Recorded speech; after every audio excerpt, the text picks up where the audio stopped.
A place like HBS, 930 is a large class. So you have a lot of Yeah. people to ultimately try and meet. What you're trying to do is identify people that have a similar set of value and interest, because those are going to be the individuals that you really have the most potential to build with. And the sooner that you can start getting to know your classmates, the better. Doing so put me a bit at ease, and it took the nerves out, because you start to realize Yeah. that maybe I have no idea what to expect, but these other 929 people that are showing up on campus the same day also have no other idea what to Right. expect. And as I was talking to people, it normalized it for me and made me feel more comfortable. Welcome to Brave. Learn from Southeast Asia's best tech leaders.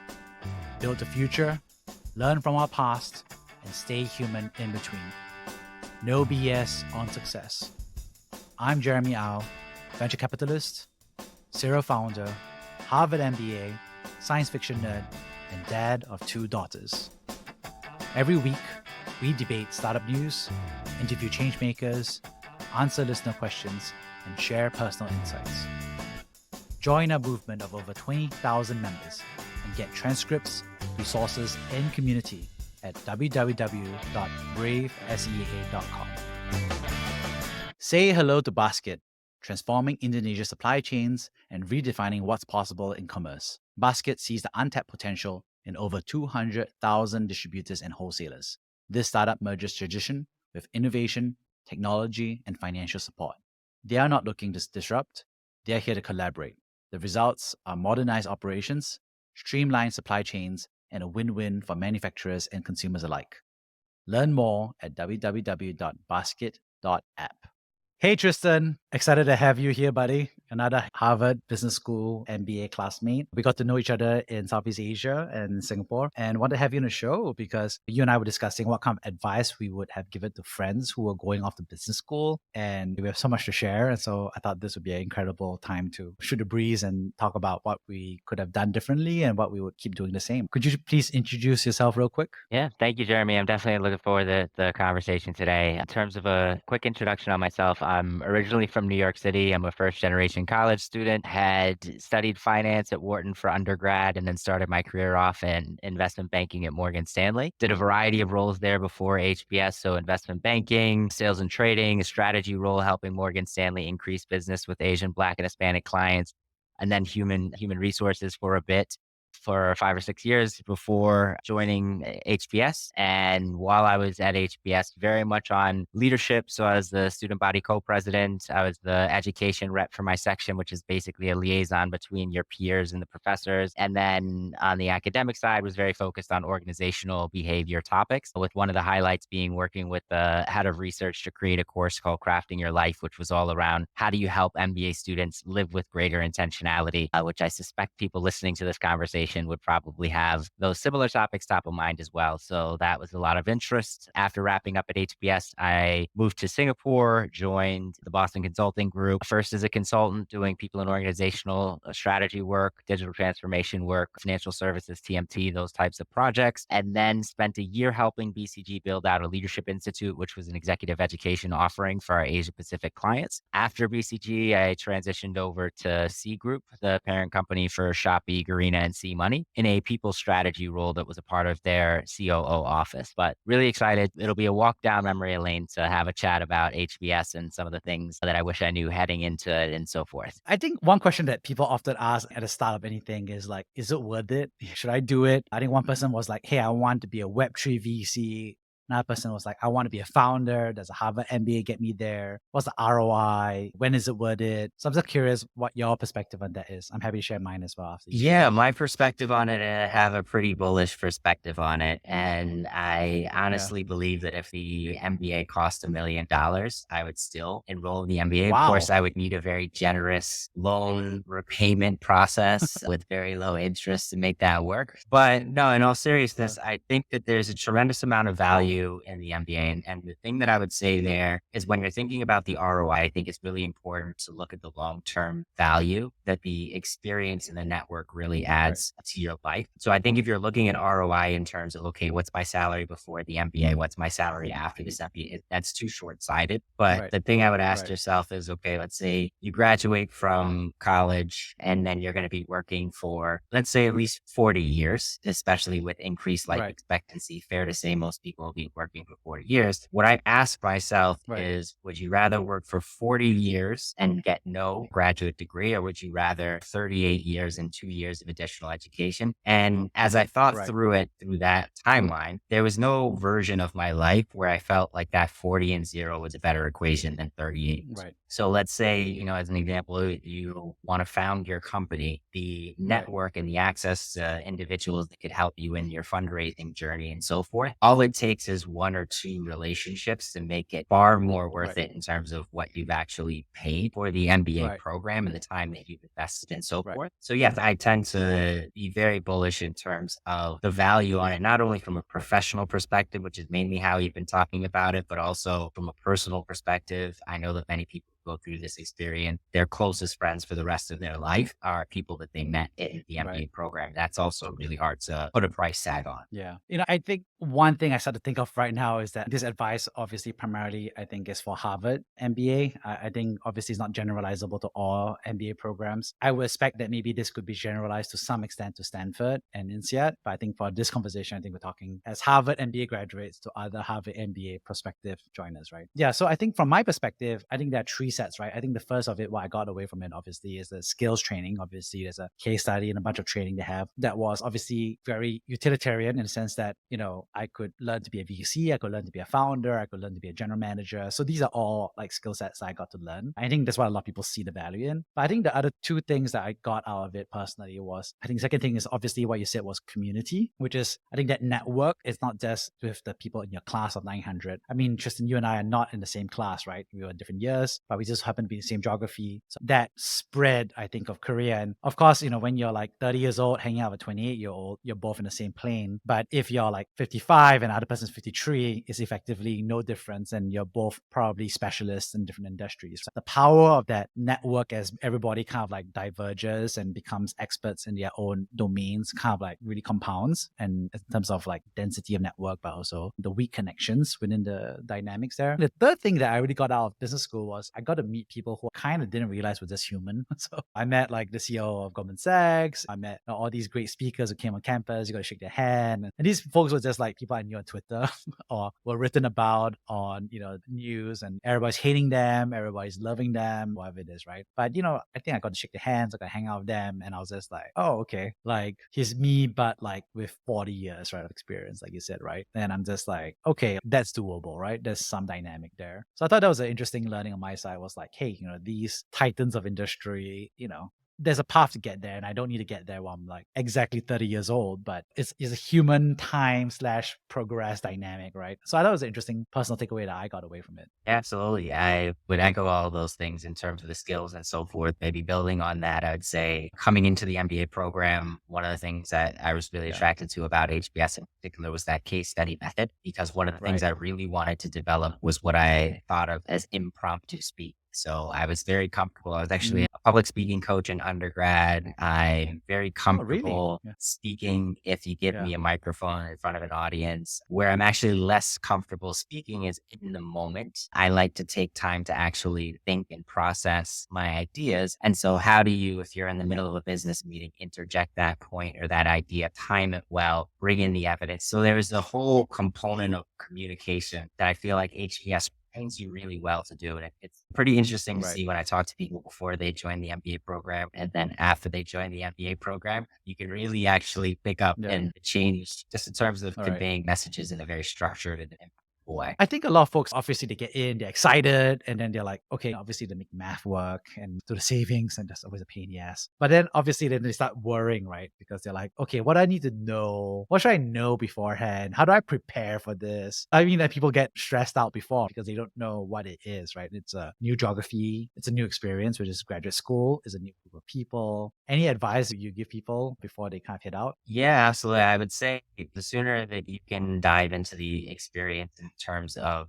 meeting your classmates right away. So I remember as soon as I was admitted and I applied round one, I actually started organizing small group events for other admits in the New York City Wow. area. So I had in small groups of 3 to 5, and actually through volunteer activities, I would arrange these events where I'd bring in 20 to 30 college students, and then I would have 2 or 3 of my incoming Mm, classmates, and we would each share our own story and then have like a little bit of a networking event. And was great because we were giving back. So we were helping this demographic. And we were also hearing each other's stories in a way that was actually got to know them a lot better than you might during a coffee chat or over drinks. Because mm, when you hear somebody give their outlook on the world and give advice in a mentorship capacity, it just really shines a different light on them. So I actually mm. had over 50 of my classmates speak at one of these events in New York before starting. And it made a Wow. really big difference because I think the more people you're able to meet before you start, the better. Because if you can Right. imagine you show up on day one, there's some event where there's hundreds of people. If you know a few people, it just makes it easier to walk Right. up and continue the conversation with that person, basically.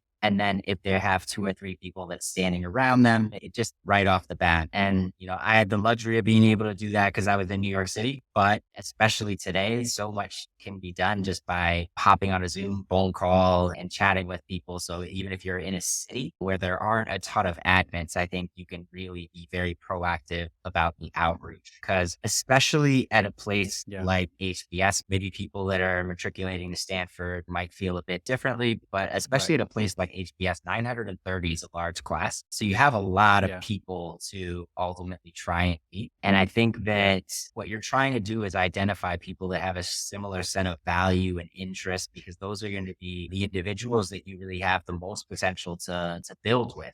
Yeah. And yeah, the sooner that you can start getting to know your classmates, the better. And that also doing so put me a bit at ease, and it took the nerves out because you start to realize Yeah. that, wait, okay, maybe I have no idea what to expect, but these other 929 people that are showing up on campus the same day also have no other idea what to Right. expect. And as I was talking to people, that started it normalized it for me and made me feel more comfortable. Yeah, that reminded me of a feeling I had, which was on the first day. I was just, everyone's dressed up so nice on the first day because you got to wear that business suit. And then, yeah, you're right. I was nervous. I was anxious. And I remember I kept telling myself at that time, I was like, this is the first day of school again. And it was like the first day of school at elementary school, secondary school, junior college and high school, undergrad, army, first day of the job at work. So there's always that jitters. And so I think at least one benefit I had was like, I felt like this is normal, but still, it's kind of intimidating to hang out with 899 other folks. And then they're dressed in the nines a little bit. And then, yeah, I think you're right. Everybody else is a little bit anxious. One thing I do think about a bit as well is that I remember I was like a new admit, I was going to these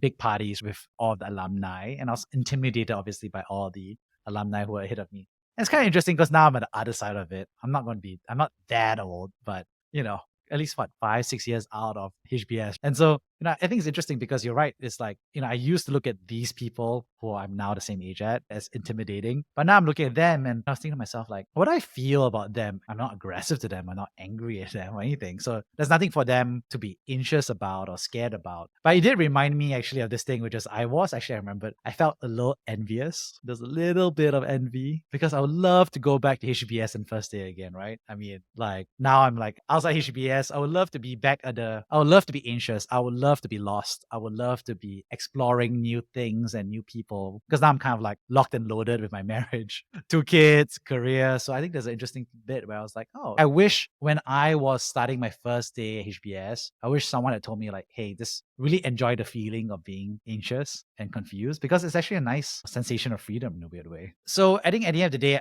I wish I appreciated that first day more because it's not just like telling myself not to be anxious, but to also feel like, hey, being anxious and nervous about what the future is kind of a privilege because time flies very quickly 10 years down the road and suddenly you're locked and loaded into your career and your relationships. I don't think you have that same ability to be exploring and have that freedom to explore and to be lost. I think being lost is a nice feeling to have if you're able to be comfortable being lost. Yeah. Yeah, no, it's definitely a privilege. And I think the MBA program gives you the space to be really introspective and delve Yeah. into yourself in a way that is much harder to do in the professional world. And there are higher stakes in the professional world once you have Right. mortgage, kids, all of these different things. And so, in some ways, Yeah. that MBA program is a bit of a risk-free environment or a relatively low-risk environment to 100%. test a lot of these things out. Yeah, I mean, you go to HBS and you tell people, it's like, I don't know if I want to be a VC or a founder or an operator. And everyone's going to be like, yeah, duh, 100%. You're supposed to be confused. Let me give you all the free advice, solicited, unsolicited over coffee to tell you that. Versus if you're like 40 years old, you're already a VC, for example. You walk around and you say, hey, I don't know if I want to be a VC or a founder. Everyone's going to be looking at you and saying like, wait, you didn't figure that out already 10 years ago?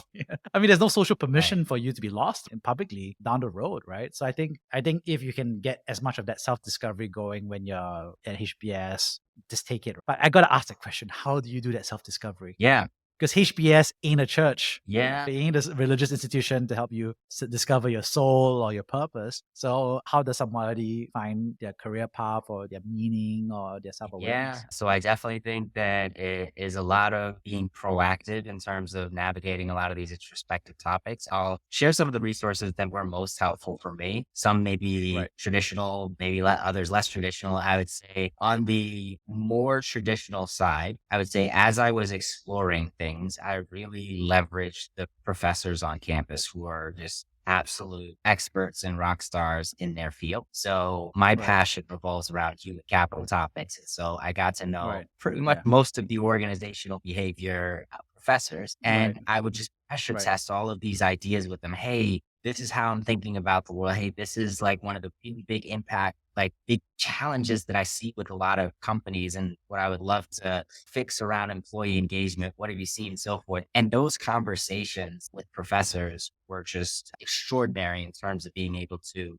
Right. advance my thinking, pressure test. Classmates is another area that I would put on the more traditional side in the sense that bouncing ideas off of classmates, getting a sense of what they were passionate about, why. So really spending that time getting to know that and hearing that thought Right. process also triggered thoughts in my own way of saying, oh, actually this area really clicks or resonates Right. with me. Maybe on the less traditional side, I would say I am a big proponent and believer in terms of therapy. And I don't view therapy as something that is just for Mm. people who are going through a difficult time, even though I think that there's a negative, Mm. unfortunately, a bit of a negative connotation with it. But I Right. think that HBS, all of these top business programs will have free access to therapy and really leveraging Right. that and taking advantage of that. I think is a great way. You're spending an hour with somebody that's really trained at helping you delve into these deeper topics. So that was another resource that I really used. And then some of the courses. So I spent a year, I had mentioned, working with the head of research at HBS to create this course, I should say, called Crafting Your Life, which was all about helping MBA students live with greater Mm. intentionality. And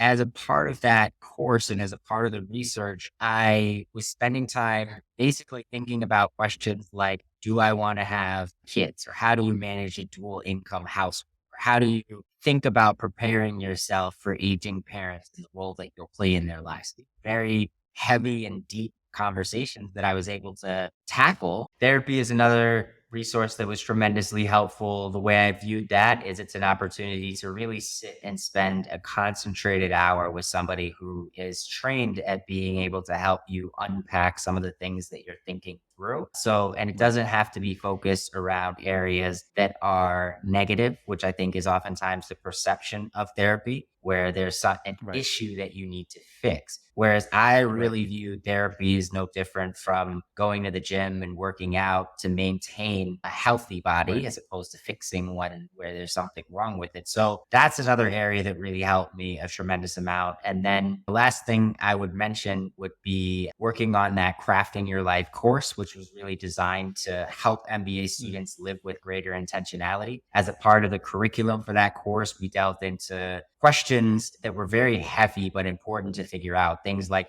how do you manage a dual income household, whether or not you want to have kids and how to plan for that? plan as best as you can for that. And things like how are you going to manage really caring for aging parents? I think there's just all of these topics under the sun in terms of Right. things that you don't oftentimes talk about. And some of the courses can actually facilitate that. So Crafting Your Life, I think, was great for that. There was another one called Authentic Right. Leadership Development that was really good for that. Right. And so I'd say professors' classes, therapy, introspection, classmates, these are the kind of things that it's a daily waking up and trying to push the ball forward in terms of gaining clarity around what you want to do. Yeah, I think that when we think about HBS and the MBA program, one output is, did you land in the right job? That's what how people think about it. And I think if you unpack that further, actually what I tell people is, in terms of job, you need to be thinking about the geography, you need to be thinking about the industry, and you need to be thinking about the role. Obviously, this is crib from HBS, right? So that's how to think about it. And I think that's a very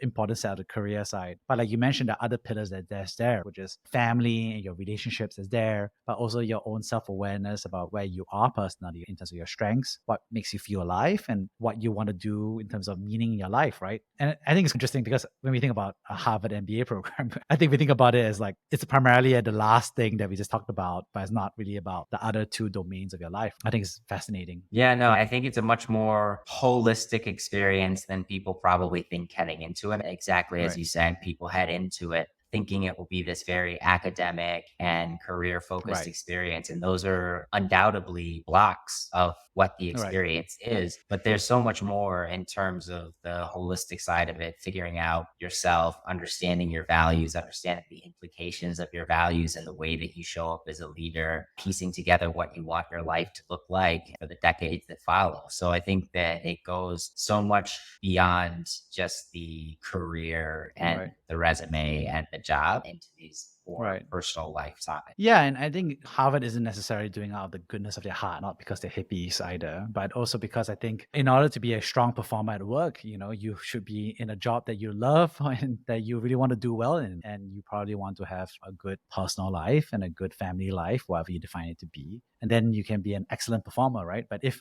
your life is falling apart or you're in an industry you hate or your family's falling apart, then everything else will suffer, and then you become an unhappy alumnus, and an unhappy alumnus isn't a performing alumnus. I think that's what I appreciate about Harvard is I think they have a very strong focus on the full life cycle of alumnus, life cycle in terms of the alumni giving program, but also the full lives of the alumni because they're quite interlinked. One thing I didn't know that I appreciated so much was actually the HBS reunion program. And I think it's kind of crazy because for no cost effectively, they organized the 1 year reunion, the 5 year, the 10 year, the 20, the 30, 40, 50. So it's actually I mean, nobody ever told me at the start, it's like, hey, we have a membership program where we're going to throw a giant party for you at HBS and we're going to arrange professors to talk to you. And I thought it was interesting. I went back for my 5 year reunion and they were like, hey, because your job that you thought that you were aiming for at HBS probably does not working out. So you should sit with yourself. And I was like, wow, are we that predictable to all have a career crisis 5 years after business school? Yeah, no,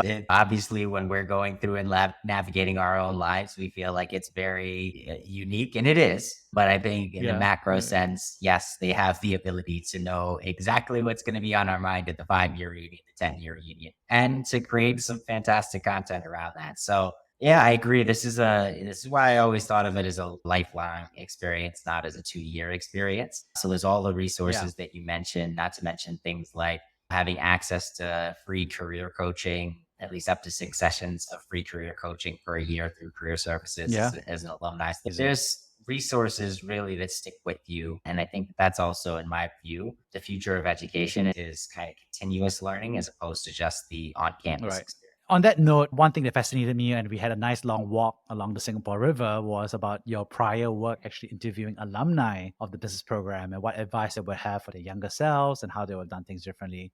So can you share a little bit more about what that research was and what you took away from it? Yeah, absolutely. So this was when we were designing this Crafting Your Life course, and I was a research associate for Professor Leslie Perlin, who heads research for HBS, and she's an organizational behavior professor. And what I was doing is basically I led about 120 60-minute interviews, and they all started off with the same question of tell me about how your life unfolded after HBS, highlighting the major personal and professional transitions you went through. What were the trade-offs that you had to make and how did you come to those decisions? And so after asking those questions, the rest of the 60-minute interview would basically just be a double click into whatever topic they Right. proactively raised. And then we took all of that, anonymized it, but took the transcripts and worked with the data science team to really identify the themes that were going to Right. be most important. And those themes basically became foundational to the modules that the students would cover in the course. And in terms of some of the tremendous insights that I had gleaned from it, and it was so timely for me because this was right after I had graduated. And then I was getting all of this life advice basically packed into the 4 months between graduating plus joining BCG is when I was serving as this research associate. And it really helped me put things into perspective. I'd say one of the big takeaways for me personally was I think had it not been for that experience, I probably would have came out of HBS maybe a little bit overly focused on the professional side of the equation. And what I mean by that is the reality of it is if you go to a place like HBS, things will work themselves out on the professional front for the most part. That doesn't mean that you're going to found the next unicorn company. It doesn't mean you're going to be a billionaire. It doesn't mean that you're going to be the CEO of a Fortune 100 company. Doesn't mean you're going to be a partner of a prestigious professional services firm, but it does mean you're going to be able to find good jobs that will allow you to provide for yourself and for your family. So the bigger variability that I saw in terms of outcome in interviewing these 120 alumni was more so around how did things shake out on the personal side of the equation? Did they go through a divorce? Did they have a good relationship with their children? Did they have a good community of friends that they've stayed in touch with and feel supported with? Some of these things that are really on the life side of the equation, that's the bigger driver in terms of people's satisfaction that I saw with how their life unfolded, more so than some of the things that we think about when we're in that MBA program, which is, did I land a job at my dream company? And so I think that takeaway, once I joined and started working, allowed me to take a step back and not lose sight of some of these things, like investing in the relationship with your partner and building communities of friends that feel supported and excited to be around. So I think there's a lot of value and importance in some of that stuff that unfortunately gets overshadowed by the professional component. Yeah, and I think that's such a fascinating amount of research. I would love to fly on the wall, kind of listening to all these conversations as well. I think where I kind of got it was actually from some of the advice from the professors. I think a lot of them gave advice, and I remember I had Professor Shikhar Ghosh. I mean, he was like named by Forbes as like a master of the internet universe. He was on the cover, and he was an incredible professor in terms of sharing his actual practitioner / founder experience, but also in the context of the founder's journey in terms of the classes and how to be an entrepreneur. But I think what I took away from it was he was sharing his own experience about how, having this professional success on one hand, but then he ended up and he shared very honestly about being divorced, right? And getting divorced and discovering that in parallel with his professional success.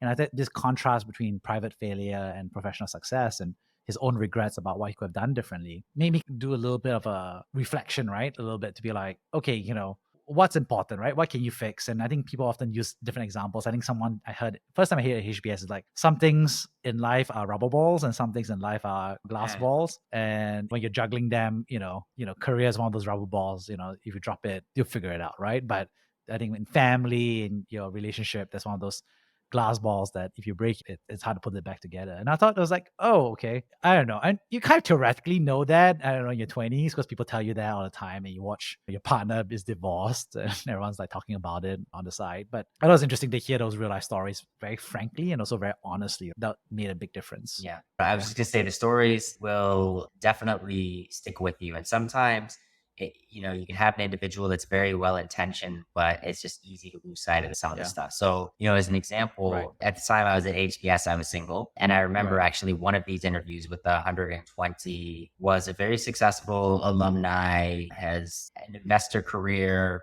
been tremendously successful going down that path, but was going through and had gone through a very difficult divorce. And even though I was supposed to be the one interviewing him, at some point he asked me very simple question. He was like, look, when you were interviewing for McKinsey, Bain, and BCG, how many coffee chats did you have with alumni and people as you were preparing yourself for that? And I was like, maybe 200-300, a lot. I was very proactive with it. And he said, okay, during that Right. same period, he was like, how many dates did you go on? And I was like, I don't know, less than 5. And his whole point in that moment, Right. he was like, look, you're a smart guy. I'm going to let you pause and think about this. But like, what do you think is more important? Whether you land a job at BCG versus Bain versus McKinsey versus some other consulting firm, or whether you find the right partner.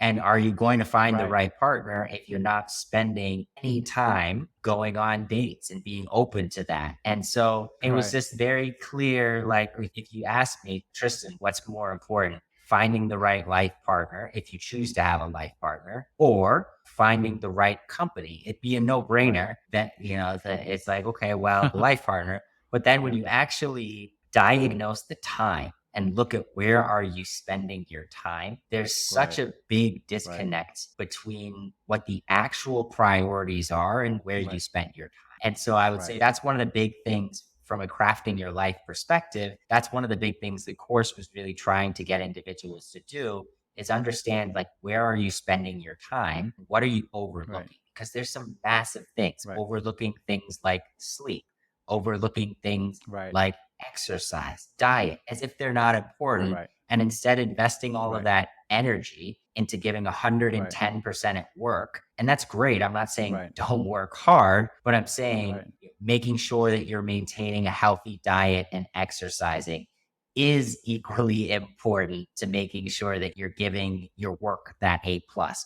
And I tend to find, Right. maybe it's because the type of people that HBS attracts in terms of being very ambitious and professional oriented, I tend to find that people can get so maniacally focused on that career A plus, knocking it out of the park, that they can lose Yeah. sight of simple things like sleep and diet and exercise and friendships and partnership. Right. And so I think that part of beauty in the course was really just allowing people to take a step back and reflect on what's important. Yeah, and I think before HBS, I used to kind of say this in undergrad. I used to say like relationships are temporal, but resume is eternal. Anyway, let's just say that a lot of my pre-MBA relationships didn't really work out, let's just say, because I was just very focused on work. And I take a step back, and I think the awkward reality is like HBS does select for people who are very focused on their resume in terms of like you have to prioritize, obviously, your GPA, you got to do your GMAT, obviously you need recommendation letters from people who sign off on you, and you probably came from companies and you had a great performance at those companies, right? That's what Harvard's selecting for. So I think this is awkward reality, which is that Harvard is selecting for all these type A overachievers who are perfectionists at work. But I think HBS kind of like knows that, and then they want to like inject in that deceleration to make sure that we don't end up hurting ourselves, our families, our careers, because we didn't have that self-awareness or self-work about what kind of companies or industries or roles we want to have. So and that's why I think this advice that we're talking about is so specific to HBS only, because I think there's advice I would give to other people who are in life, and I would say like, hey, you need to focus more on your career if you want to achieve ABC. If you want to achieve these things in your life and you say that, then you got to focus more on your career. So I think there's an interesting dynamic where that's my personal reflection about what you said. Yeah, no shortage of career focus at HBS.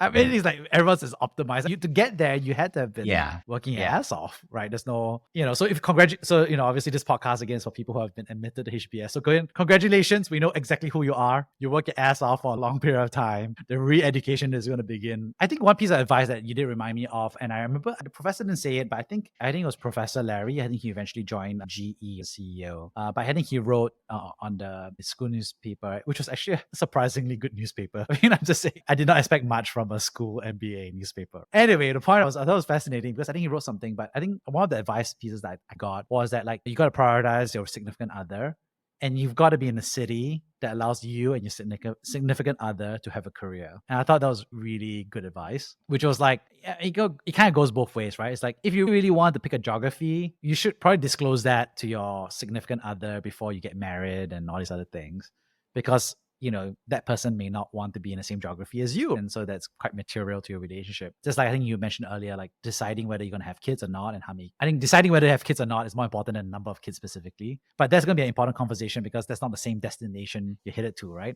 And I think for having kids or not, it's a binary decision. It's either you have them or you're not. There's no negotiation that's going to make it work, honestly. And same thing for geography is like if your spouse wants to be in the US and you want to be in Southeast Asia, no amount of negotiation can, there's no Zoom relationship that's that's going to work out biologically, hormonally. We want to be someone that we're physically present with, right? So I thought that was just an interesting piece of advice I remember. And I think I've seen that happen so many times now to friends and classmates who just, I don't know, maybe they didn't read the same news article that month, I guess. But it's like, it just keeps coming up over and over again. I think a lot of breakups after HBS happen because they are not agreed on the same geography, because they're not agreed to be in the same city even, or vice versa. It's like they end up having very difficult conversations because, somebody has to sacrifice their career in order to go to where the other person wants to be, right? And I think it happens a lot for HBS folks. So I think there'll be a piece of advice that I got and took away that I think is actually really important to be thoughtful about. Yeah.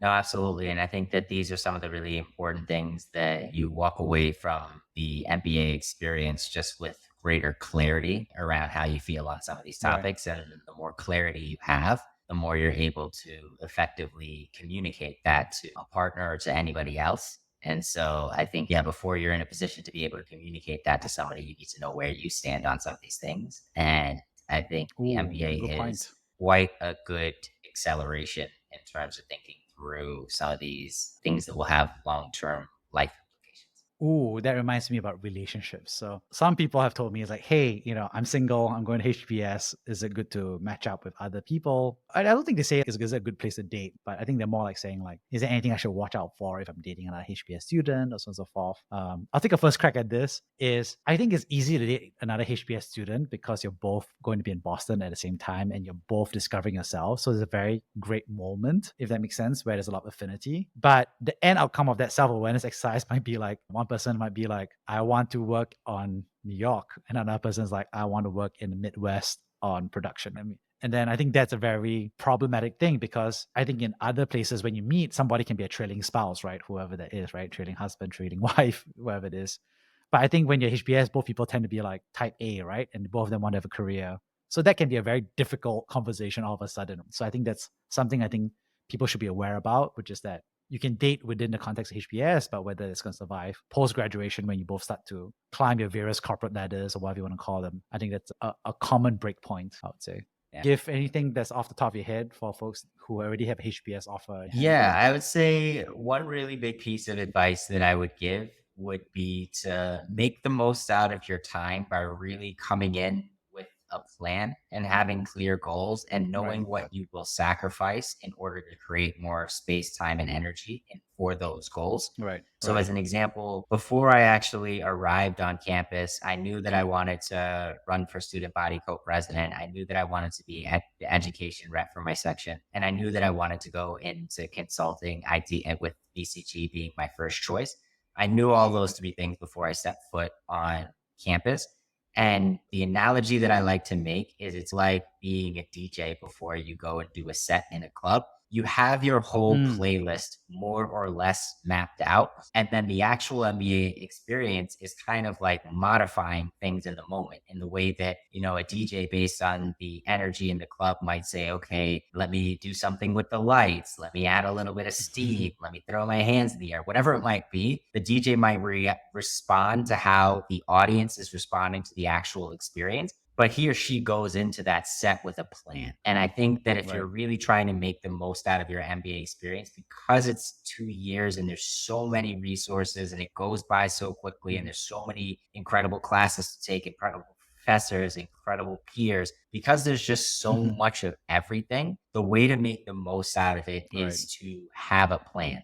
So if you've been admitted and you haven't yet stepped foot on campus, use this time to really think about what you're going to do, so that when you show up on campus, you can basically press play like a DJ and then modify as necessary. But I think that when you go in with a plan, the people that I saw who went in with a plan, I feel like on average were able to make more out of their MBA experience than those who were kind of wandering. And then the second piece of that is knowing what you will sacrifice, right? Because you can't just say, I want to prioritize 1, 2, and 3, but you have to say, I want to prioritize 1, 2, and 3 in order to make time for 1, 2, and 3.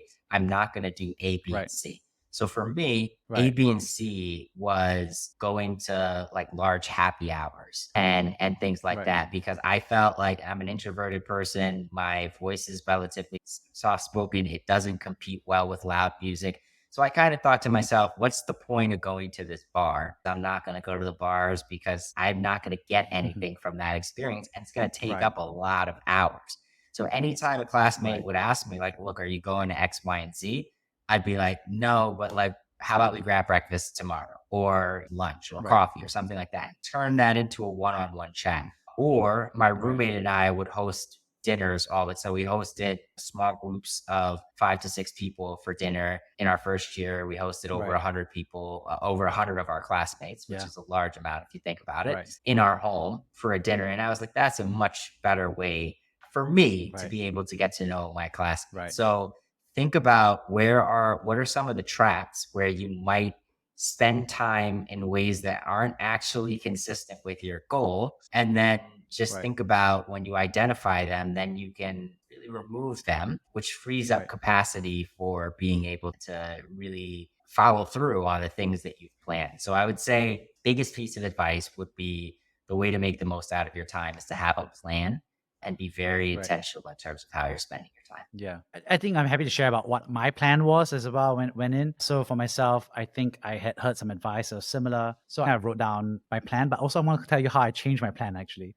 So I think the first thing I had was plan one was I wanted to meet a new person every day. So simple. I didn't want to meet 900 people.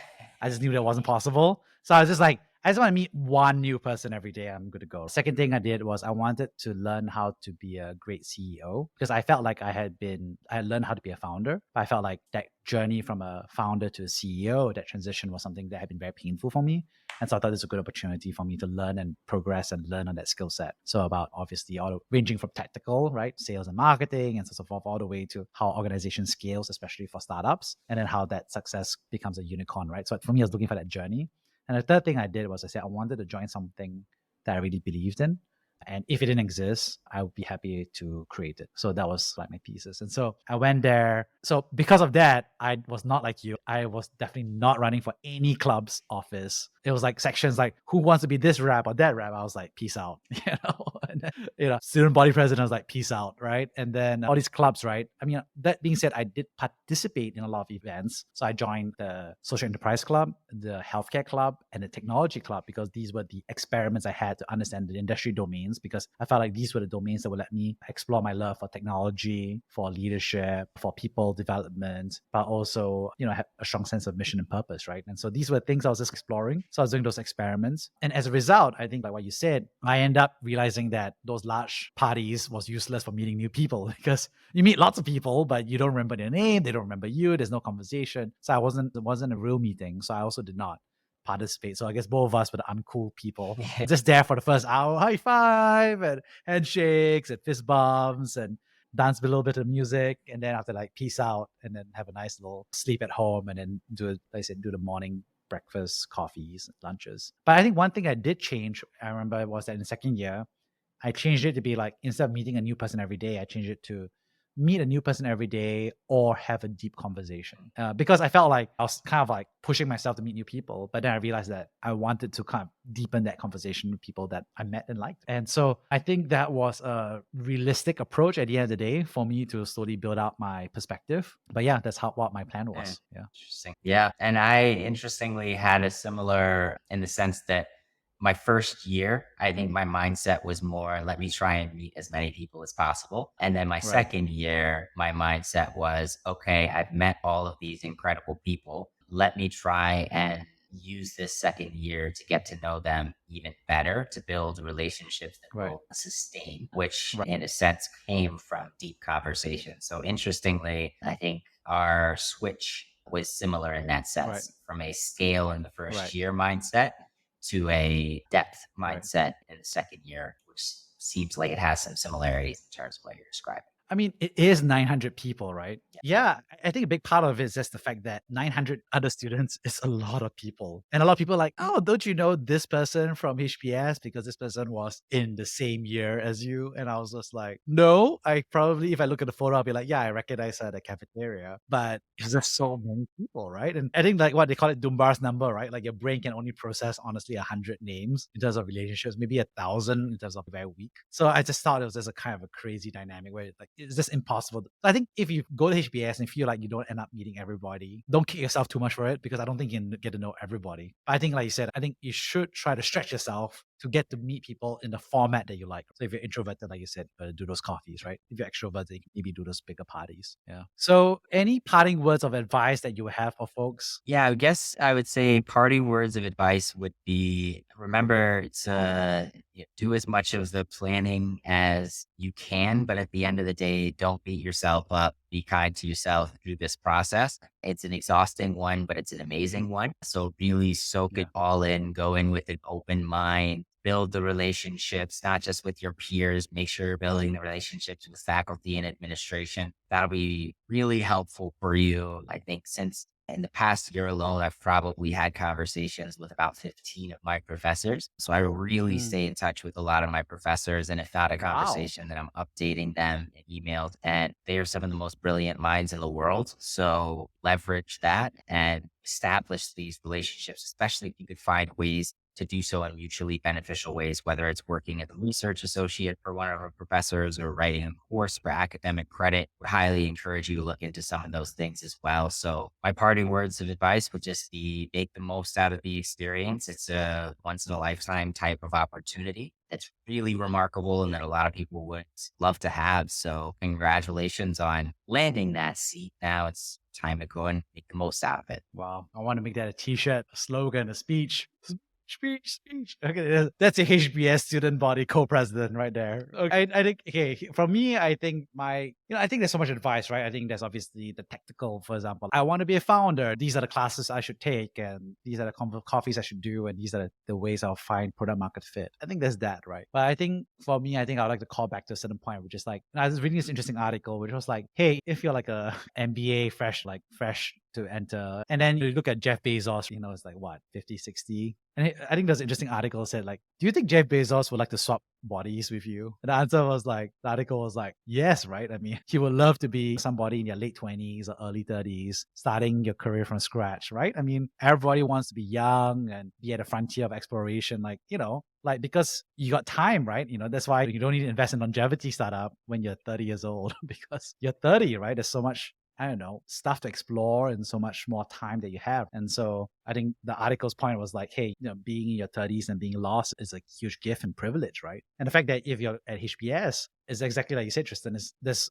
effectively zero risk, right? You are in a nice cocoon and staging ground. They call it the West Point of capitalism, right? But you're at a good spot, right? There's good professors, there's career counselors, there are therapists, you have health insurance, you have a great community, you have tribe. It's okay to be lost. It's okay to be anxious. It's okay to be nervous, and enjoy it, because it's okay to feel those things, especially when you know that you don't get to feel them so much. Even me right now, I'm like, oh man, like in that alternate universe, maybe I would have taken this other class and had that conversation with that other person, and then my life would be different, and that path isn't there anymore. So I just think it's an incredible gift to be lost, right? Because now there's the thrill of finding yourself. So, enjoy the discomfort. It's a beautiful moment. I don't know. It's a butterfly, it's a cocoon moment, right? Whatever you want to call it. But, something amazing can happen, especially like you said earlier, your career is going to work out now that you're HBS, as long as you keep your health, as long as you keep your family, as long as you keep your personal self-work in place. And like you said, I've seen friends and heard stories of other people who've